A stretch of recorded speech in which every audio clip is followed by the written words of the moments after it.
आज हम चैप्टर 5 समांतर श्रेणी एक्सरसाइज 5.2 क्वेश्चन नंबर 3 का फोर्थ पॉइंट सॉल्व करेंगे। फोर्थ पॉइंट में हमें दिया हुआ है पहला पद -4 है, दूसरा पद खाली है, तीसरा पद खाली है, चौथा पद खाली है, पांचवा पद खाली है, छठा पद यहाँ पर हमें 6 दिया हुआ है। तो जब आप इसको हल करेंगे तो आप इसको सीधा मानेंगे, माना -4, दूसरा पद, तीसरा पद, चौथा पद, पांचवा पद और छठा पद क्रमशः इनको हम क्रमशः मान लेंगे a, a plus d, a plus 2d, a plus 3d, a plus 4d, a plus 5d। हमें 6 पद मानना है क्योंकि ये 1 2 3 4 5 6 पद है। तो 1 2 3 4 5 6 पद हो चुका, सिर्फ इतना ही मानना है। तो अगर हम यहाँ पर इस व्यापक रूप की तुलना इससे करेंगे तो a हमें मिलेगा यहाँ पर -4 और अंतिम पद, क्योंकि बीच के 2 पद खाली हैं, अंतिम पद यानी कि और जो अंतिम पद है ये +5d वो हमें मिलेगा 6।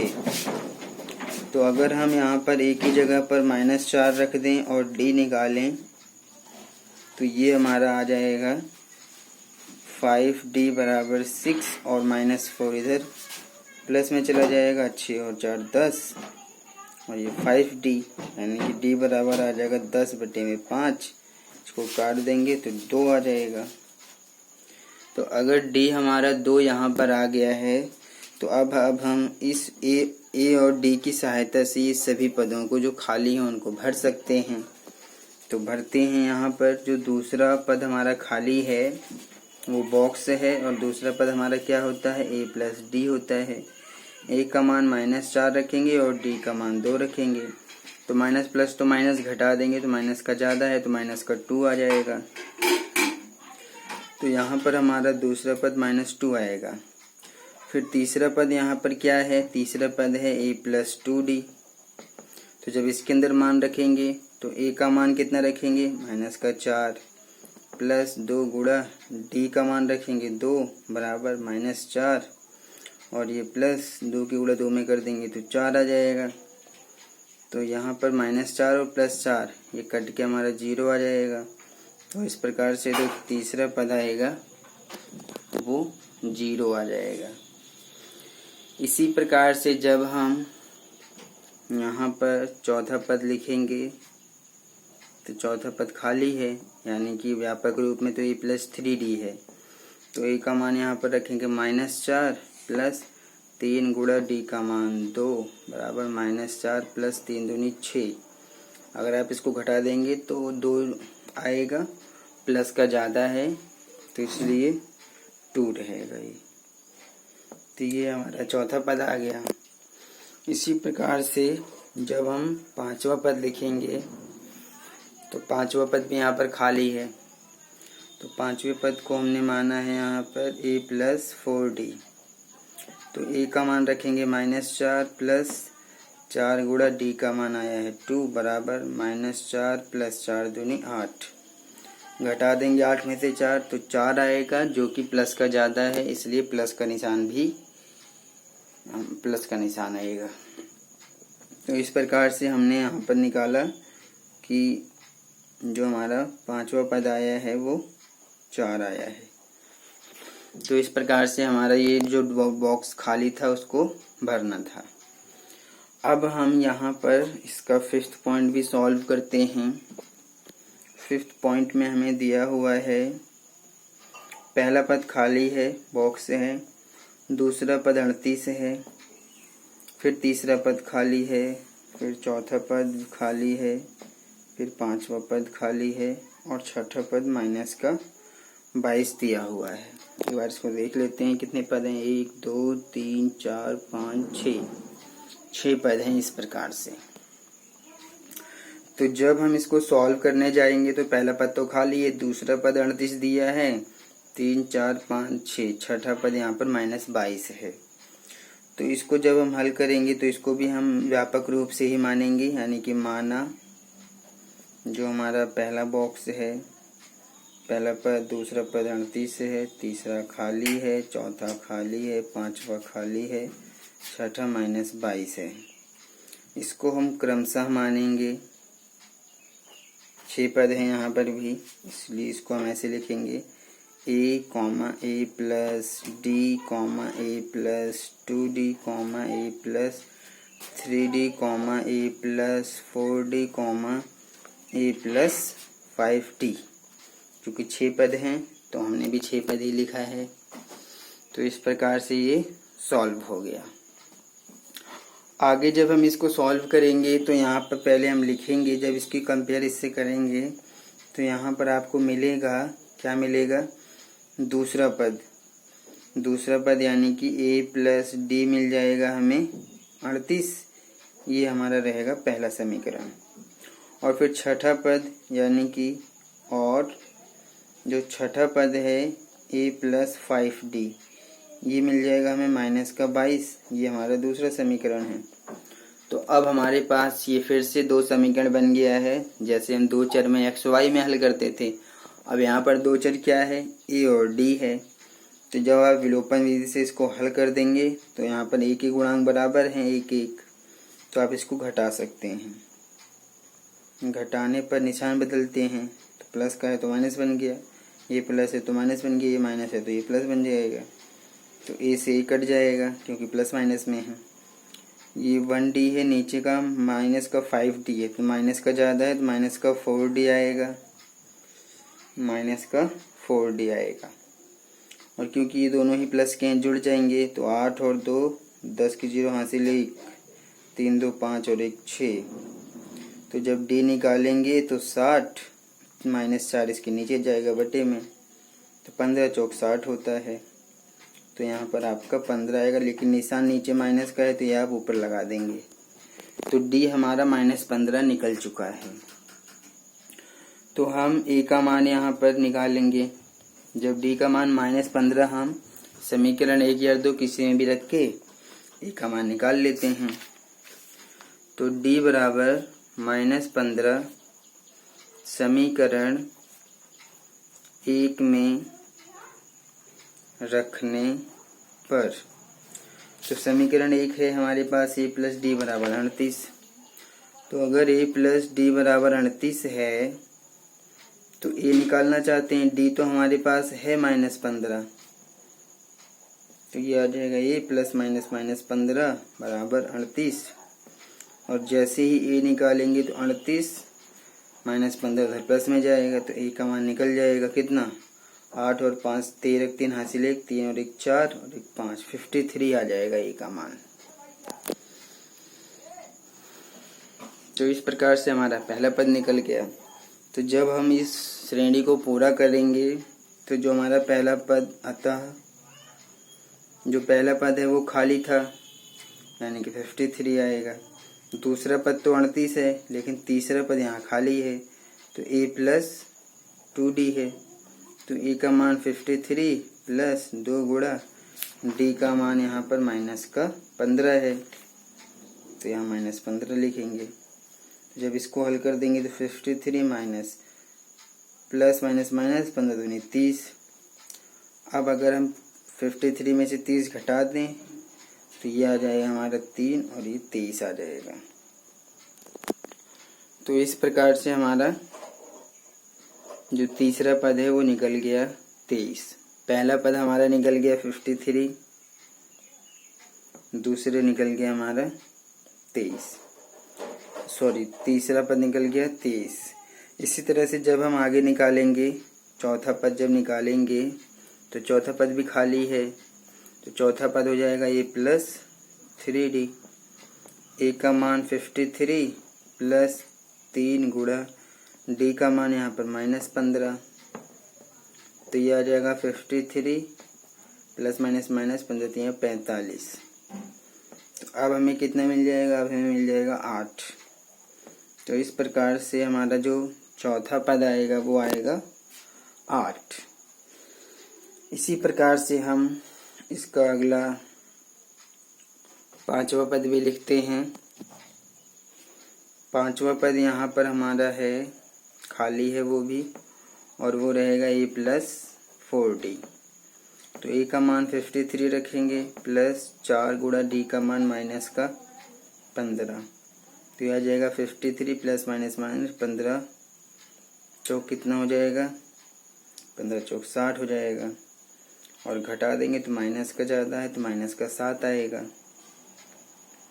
तो इस प्रकार से आप कह सकते हैं यहाँ पर उसने पहला पद हमारा आया है 53, तीसरा पद आया है 23, फिर चौथा पद आया है 8 और फिर 5वां पद आया है माइनस का 7। इस प्रकार से ये हमारी श्रेणी पूरी हो गई है।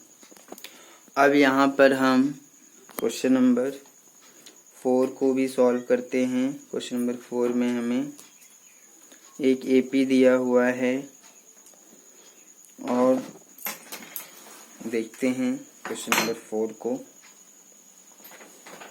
इसमें एक मैं क्वेश्चन नंबर 4 को दिखाता हूँ। इसमें एक एपी दिया है 3, 8, 13, 18। पूछ रहा है कि कौन सा पद 78 है। अब मैं इसको समझाता हूँ। तो यहाँ पर हमारे पास एक एपी है, क्या है 3, 8, 13, 18। पूछ रहा है कि बताइए कि इस एपी का कौन सा पद 78 है। तो अगर आप इसको ध्यान से देखेंगे कि इसमें हमें पहला पद 3 मिल रहा है, दूसरा पद 8 मिल रहा है, तीसरा पद 13 है, चौथा पद 18 है। कहीं ना कहीं इस एपी के अंदर 78 भी आ रहा होगा आगे। अब आ रहा है कि नहीं आ रहा है वो क्वेश्चन को सॉल्व करने पर पता चलेगा कि मतलब 78 इस एपी का कोई पद है या नहीं, इसको हम जानना चाहते हैं।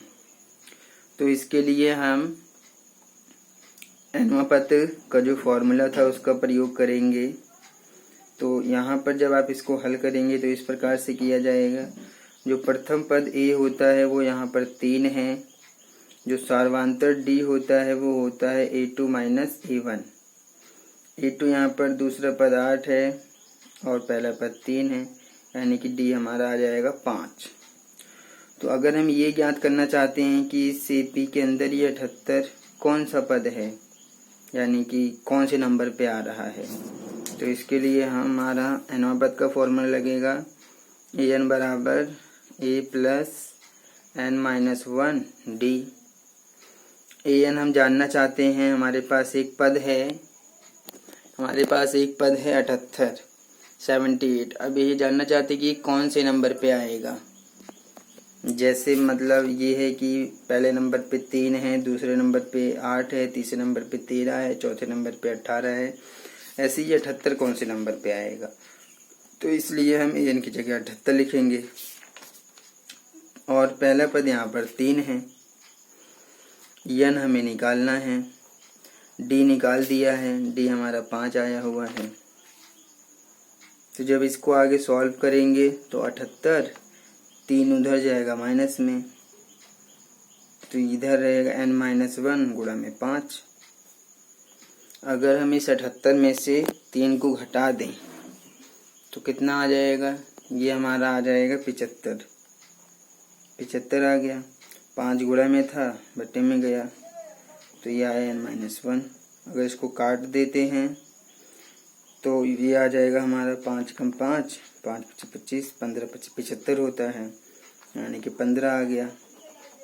माइनस 1 इधर एक इधर आ जाएगा प्लस में, तो यानी कि n आ जाएगा 15 और 1 16। तो आप कह सकते हैं कि जो 78 है इस एपी के अंदर 16वें नंबर पे आ जाएगा। 16वां पद जो है वो कितना रहेगा, 78 रहेगा इस एपी के अंदर। तो आप लिख सकते हैं अतः 16वां पद 78 है, क्योंकि हमने देखा n का मान यहाँ पर 16 आया है, यानी कि जो 16वां पद रहेगा वो कितना आएगा, 78 आएगा। इसी प्रकार से हम क्वेश्चन नंबर 5 को भी देखते हैं। क्वेश्चन नंबर 5 में क्या कहा गया है इसको भी सॉल्व करते हैं। क्वेश्चन नंबर 5 में कहा गया है कि निम्नलिखित समांतर श्रेणियों में से प्रत्येक श्रेणी में कितने पद हैं। कितने पद यानी कि पदों की संख्या ज्ञात करना है, जिसको हम बोलते हैं n। n हमें ज्ञात करना है। तो ठीक है, क्वेश्चन नंबर 5 का फर्स्ट पॉइंट देखते हैं। फर्स्ट पॉइंट में हमें एक एपी दिया है 7, 13, और 19 डैश डैश डैश डैश और लास्ट में है 205। तो ये हमारे पास एपी है। अगर आप इस पद को, इस एपी को ध्यान से देखें तो यहाँ पर पहले तो आप समझिए इसके अंदर बताना है कितने पद हैं इसके अंदर, क्योंकि हमें 7, 13, 19 और लास्ट में अंतिम पद 205 दिया हुआ है। तो अब हमें बताना है इस एपी के अंदर कितने पद हैं। तो इसके लिए यहाँ पर आप देखेंगे जो प्रथम पद है वो ए है, यहाँ पर 7 है। जो सर्वांतर है A2 माइनस A1, तो दूसरा पद 13 है, पहला पद 7 है, तो 6 आ जाएगा। और L यानी कि अंतिम पद यहाँ पर हमें 205 दिया हुआ है। तो आपको शुरुआत में जब हम एक्सरसाइज चैप्टर शुरू कर रहे थे तो वहाँ पर हमने अंतिम पद के बारे में कहा था कि जो हमारा सूत्र होता है nवां पद का, जब अंतिम पद दिया रहेगा तो ये सूत्र इस प्रकार से लिखा जाता है। वैसे तो हमारा फॉर्मूला जो होता है nवां पद का वो होता है an बराबर a प्लस n-1d होता है। लेकिन जब अंतिम पद दिया रहता है तो ये जो हमारा an होता है वो l के बराबर हो जाता है। तो जो सूत्र है वो हमारा इस प्रकार से लिखा जाता है l बराबर a प्लस n-1d। तो l यहाँ पर अंतिम पद हमारे पास 205 है, a प्रथम पद 7 है, n हमें ज्ञात करना है, d निकाल दिया था 6 आया है। तो अब ये आ जाएगा 205, 7 जाएगा माइनस में और ये रहेगा हमारा n-1 और गुणा में ये 6 रहेगा। अब हम 205 में से 7 को घटा देंगे। तो जब हम 205 में से 7 को घटा देंगे तो ये आ जाएगा हमारा 198। 6 गुणा में है तो इसके बटे में जाएगा, यहाँ बचेगा n-1। तो अगर इसको भाग कर दिया जाएगा तो 6 तियाँ 18, एक बचेगा 6 तियाँ 18, तो यानी कि 33 माइनस 1 इधर प्लस में आएगा, यानी कि n आ जाएगा हमारा 34। यानी कि इस एपी के अंदर कितने पद हैं? 34 पद हैं इस एपी के अंदर। तो पदों की संख्या 34 आ गई। इसी प्रकार से हमें यहाँ पर सेकंड पॉइंट भी सॉल्व करना है। सेकंड पॉइंट जो हमें दिया हुआ है इसमें दिया है 18, 15, 1/2, 13 डॉट डॉट डॉट और माइनस का 47 लास्ट में दिया है। तो जब आप इसको देखेंगे तो यहाँ पर हमें मिलेगा, यहाँ जो प्रथम पद a मिलेगा वो मिलेगा 18 और जो d मिलेगा यहाँ पर A2 माइनस A1। तो A2 तो यहाँ 15, 1/2 दिया है, फिर माइनस A1 18 रहेगा। तो अगर इसको सिंप्लीफाई कर दें तो ये 2 नीचे, 15 दूनी 30 और 1 31/2 माइनस का 18। अब नीचे एक लगा के एलसीएम ले लेंगे। तो जब एलसीएम ले लेंगे तो ये हमारा आ जाएगा 2 और फिर ऊपर आ जाएगा 31 माइनस, अब हम इस 2 को 1 से भाग करेंगे तो ये हमारा 2 आएगा, 18 दूनी 36, ऊपर गुणा कर देंगे तो ये हमारा आया है। तो ये अगर हम 36 में से 31 घटा दें तो माइनस का ज़्यादा है तो माइनस का 5/2 हमें मिल जाएगा। तो डी हमें यहाँ कितना मिल जाएगा, तो यहाँ पर मैं लिख देता हूँ डी हमें मिल जाएगा, यहाँ से जब घटा देंगे तो माइनस का 5/2 मिल जाएगा। तो ए हमारे पास 18 है, डी माइनस 5/2 है और जो यहाँ अंतिम पद है यानी कि यल आ जाएगा हमारा माइनस का 47। अब अगर हम फॉर्मूले का प्रयोग करके मान रख दें तो यह निकल जाएगा। तो फॉर्मूला है हमारे पास L बराबर A प्लस n-1d, अंतिम पद यहाँ पर माइनस का 47 लिखेंगे। ए यहाँ पहला पद कितना है 18 है, प्लस यन निकालना चाहते हैं, डी निकाल दिया है -5/2। तो इस प्रकार से ये निकलेगा -47 प्लस 18 इधर माइनस में आएगा और यहाँ पर n-1 गुणा में -5/2। तो दोनों ही माइनस में जुड़ जाएंगे, तो ये हो जाएगा 8 7 15 कि 5 हासिल 1 4 और 1 5 6 माइनस का आ जाएगा हमारा ये 65। अब हमें इसको जो है भाग करना पड़ेगा इससे, तो अगले स्टेप में करेंगे। अभी इसको n-1 गुणा में -5/2 रखते हैं। तो जब हम n-1 का मान ज्ञात करेंगे तो हमें इस -65 को -5/2 से भाग करना पड़ेगा, क्योंकि जो गुणा में था -5/2 आप देखेंगे ये गुणा में है तो मैं बटे में ले आया हूँ, बटे की लाइन ये है। तो इसको हल करने के लिए आप इसके नीचे कुछ नहीं 1 लगाएंगे और इसकी गुणा इसमें कर देंगे और इसकी गुणा इसमें कर देंगे। तो 2 की गुणा जब -65 में होगा तो 2 की गुणा -65 में ऐसे करेंगे और फिर -5 की गुणा 1 में करेंगे, तो -5 गुणा में 1 बराबर रहेगा n-1 के।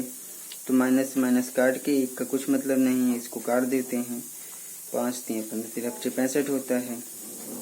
तो नीचे 1 है, इससे कोई मतलब नहीं है। 13 दूनी 26 -1 इधर प्लस में आ गया, तो यन आ गया हमारा 27। तो दूसरा जो पॉइंट है उसके अंदर जो पदों की संख्या आएगी वो कितनी आ जाएगी, वो आ जाएगा हमारा 27 आ जाएगा। इस प्रकार से ये क्वेश्चन भी सॉल्व हो गया है। बहुत ही केयरफुली और सावधानी से करने पर ही ये सवाल समझ में आएंगे। अब हम इसका अगला पॉइंट अगली वीडियो में सॉल्व करेंगे।